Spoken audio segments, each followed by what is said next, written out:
Hello, I'm Hannah, and this is Hannah's Books. Today is the first day of September, and the first day of ShakeTube, the annual event where BookTube celebrates the Bard. I've invited a special guest to join me, my son Abraham, a college student who is spending the year in residence here at home while his school conducts classes online. He's a massive Shakespeare nerd, one who taught his parents almost everything we know about the texts of Shakespeare, as well as about performance on stage and on screen. Today we're going to do Libby Stephenson's Shakespeare Tag.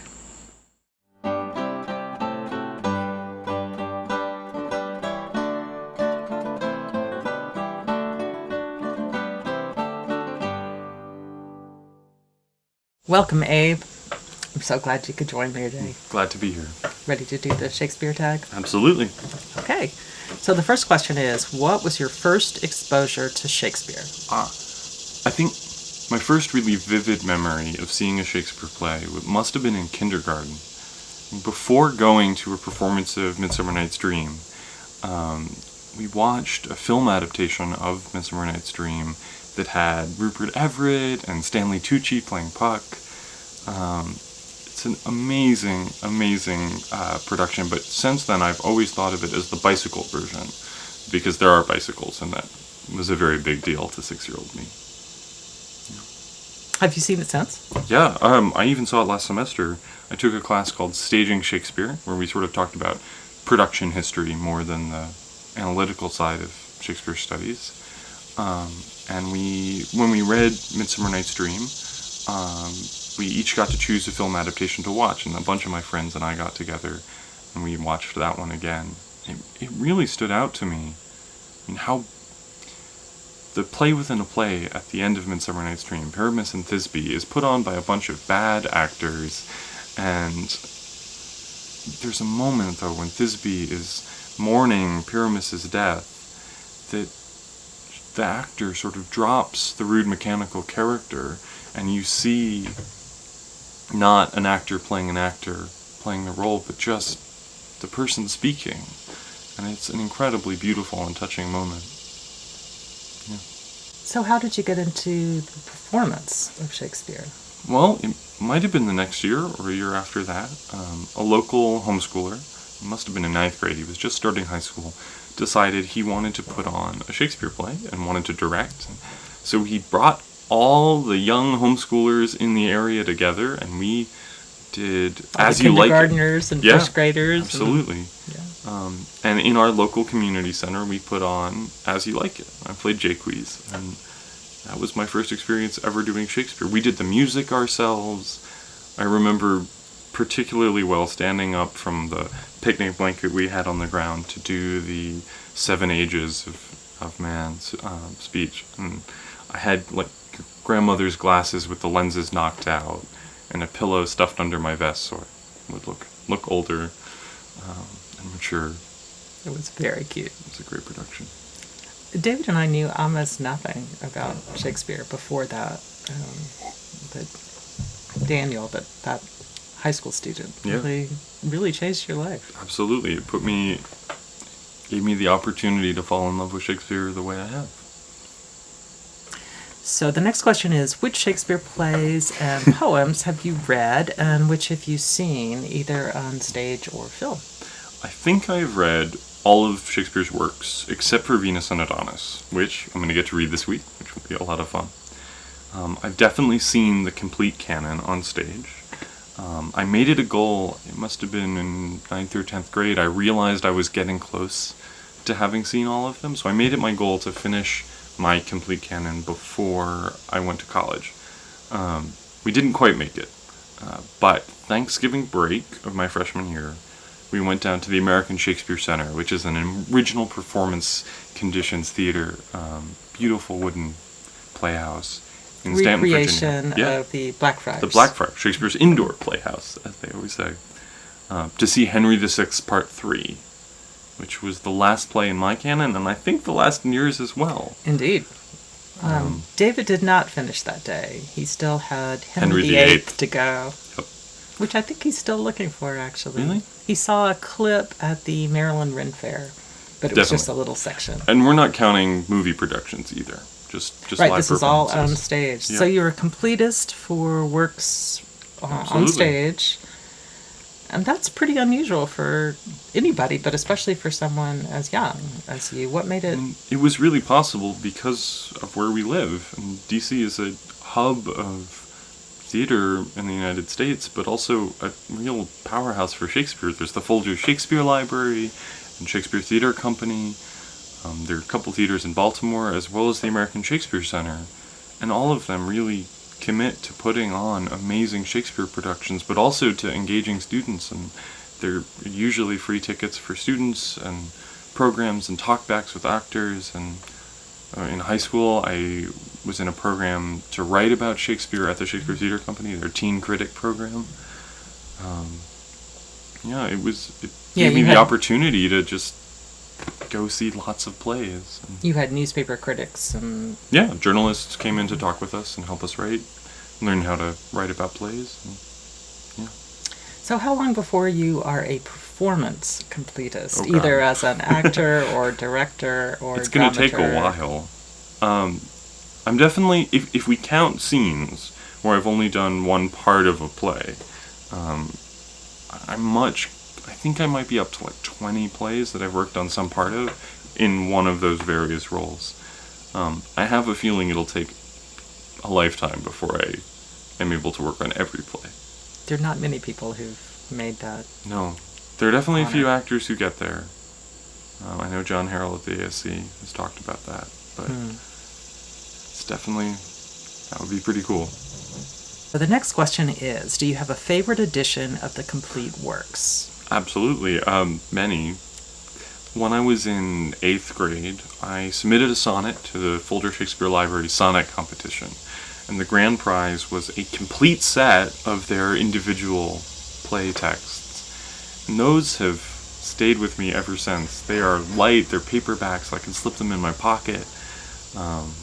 They're inexpensive, so I often will just get another one for a class so that I can take a fresh set of notes when I reread them. Oh, I've been thrilled to have them on my shelves while you had been away at college. Absolutely. When I graduated from high school, you got me the complete Oxford set, which is a huge 4-volume set. But it goes into incredible detail. It has copies of the facsimiles of the folio, of all the quarto texts. You can really go back and look at what the original, like what we have of the plays. And I also love the Norton, which Professor Greenblatt edited. And it's much more compact, but has that same sort of critical engagement. It's really amazing to read as an academic text. I think my favorite in the rehearsal room are the Ardent's performance texts. And they've just got just enough information about the words, just enough space to take notes. They're pretty amazing. One of the coolest complete works I've gotten to look at was last semester in my staging Shakespeare class. We went to the Rare Books Library, Houghton Library, and the librarians there pulled out a huge range of complete works from sort of the first time the plays were all put together, actually before that, all the way back to the folio, and then to modern editions, so that we could compare sort of how the plays have been treated, how they've been organized when they're put together, the shift from big volumes to individual volumes back to big volumes. One of my favorites that we looked at was a copy that was one of William Blake's complete editions that he had taken notes and even drawn in. Wow.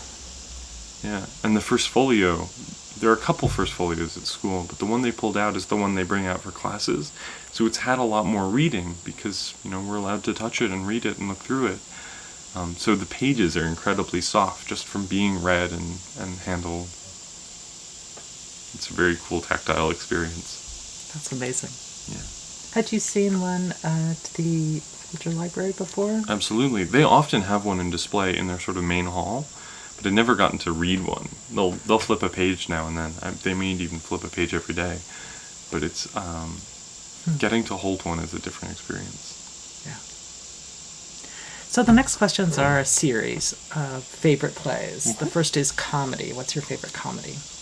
I love so many of the comedies, and especially Much Ado but I've always had a soft spot for As You Like It. It was the first play I was ever in, and it was also the most recent complete or full-length Shakespeare production that I acted in. I played Orlando in a production of As You Like It my freshman year. And Orlando is not the most exciting character in the play. He's definitely the straight man for all of Rosalind's genius and humor. I kept having to remind myself before going on stage, because I'd watch from the wings and just be laughing and enjoying the play, and then have to remind myself that now I have to be Orlando and just calm down and be chill. And it was definitely a challenge. But, yeah. How about your favorite history play? I think right now it's Henry IV Part 2, which tells the story of sort of how the future Henry V, going from rebellious teenager to sort of taking on adult responsibility. And right now, he struggles with it, and it's something I think about and struggle with myself. And it's also about his relationship with his father. And his father is sick and is dying, and it's about how Hal deals with that. And watching my father deal with illness and how our relationship has changed because of that is it's both a comforting and a touching play right now. And it's meant a lot to me recently. Yeah. Yeah. How about your favorite tragedy? Right now, I've been spending all my time with Macbeth, because I'm preparing to direct it this fall, over Zoom, which will be very exciting. Macbeth is such a cool play. It's got magic, it's got such a strange structure. It's also amazingly funny. Yeah. So I can't say anything other than Macbeth, because that's the tragedy that's in my head right now. So you're producing it over Zoom. Can you talk a little bit about what that process is, both for Macbeth, but just in general, to produce theater over? I've been working on a couple of Zoom productions. I've also seen quite a few this summer, and it seems like everybody has a different approach.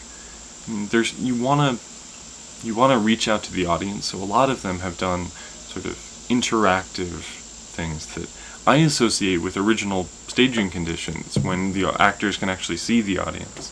So there's something similar to that happens.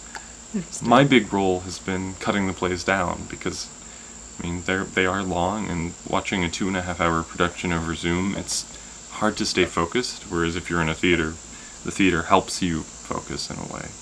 So I've been spending a lot of time with the text, indulging my dramaturgy side, just trying to trim it down, get it close to 90 minutes or less. Yeah. So you've mentioned that you're an aspiring dramaturg. Yes. Can you tell us what that is? Not really.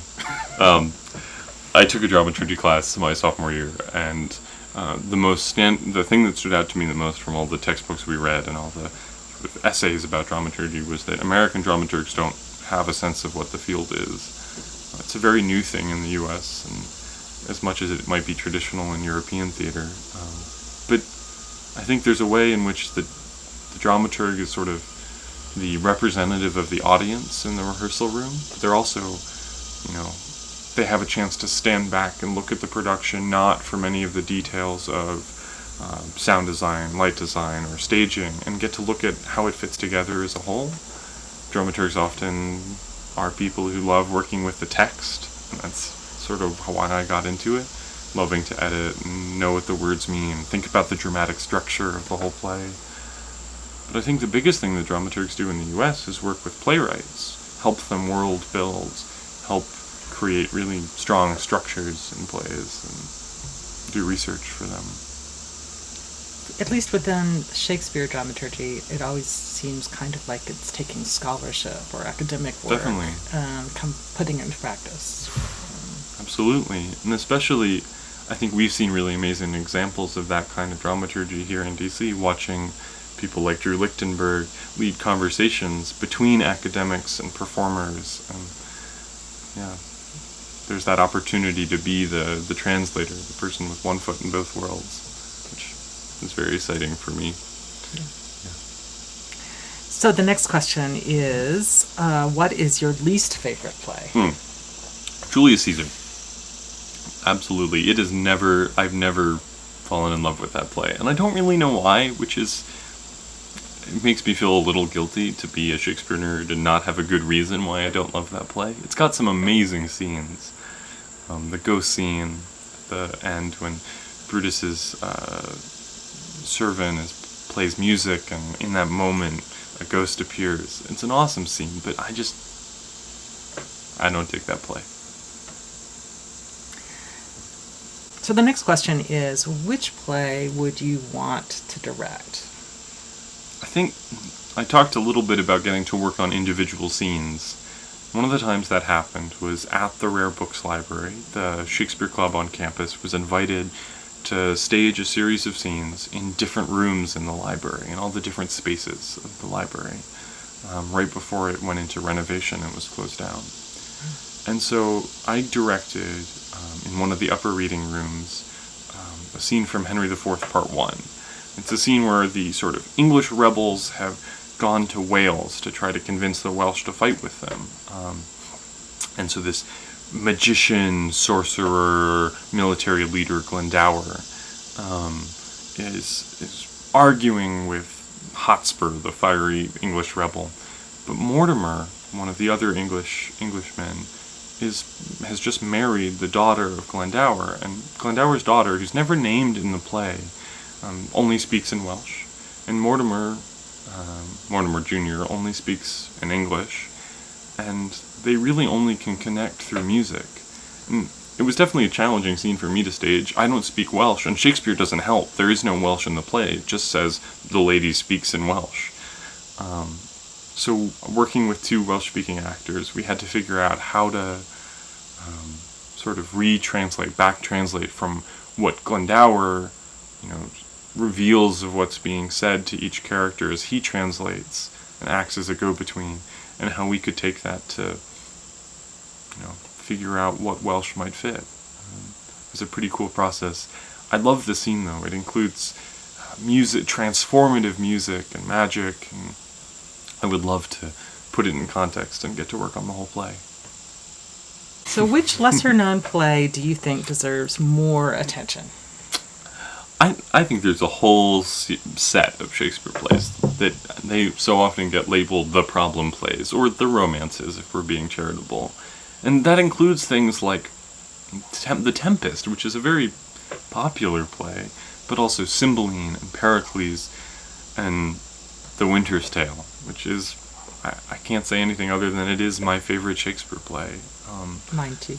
It starts as this dark revenge tragedy in which a jealous king almost murders his wife, and then, after a man is eaten by a bear, turns into a pastoral comedy with sheep and trickster musicians, and it ends, as do so many of these sort of problem plays, not with marriage as in a comedy or death as in a tragedy, but with rebirth, with, in this case, a woman coming back to life, which is just an incredible thing to do on stage.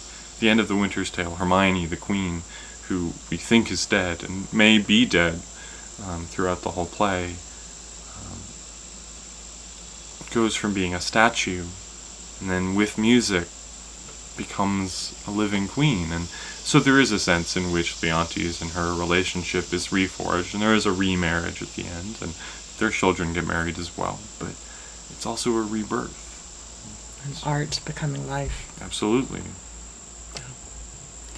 So you've talked about music and its place in Shakespeare quite a bit. Can you talk about how you got interested in those questions? Well, I have been a musician for a long time. I started playing classical violin, and then, because of your family's sort of tradition of folk music, started playing Irish music, and then really settled in English folk music.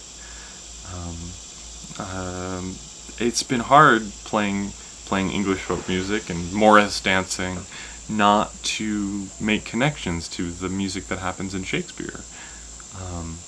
When I was at theater camp at the American Shakespeare Center, an actor and sound designer and composer named Alex Savronsky did a workshop on the way music changes throughout Shakespeare's plays. At the beginning, you get professional musicians being invited on stage by the actors. They don't have lines, they're not given names, in the scripts. They play music and then they leave. And by the end, you have characters like Feste in Twelfth Night and Autolycus in The Winter's Tale, who almost speak in song. Their music is their characters, but they're real characters. They're not just musicians. And what Alex pointed out to us is right in the middle, there are characters like Balthazar in Much Ado, who sing, but are really clearly actors. And Balthazar constantly comments on the fact that his voice is scratchy and rough, and that he's learning to sing. And so Alex's suggestion, which I've sort of gotten to expand on in the research I'm doing for my senior thesis, suggests there is this change from music as theatrical element to music as emotional expression by the end of Shakespeare's career. And I can't help but love that as someone who loves music and loves playing music on stage. So you mentioned that you Morris dance. Yes.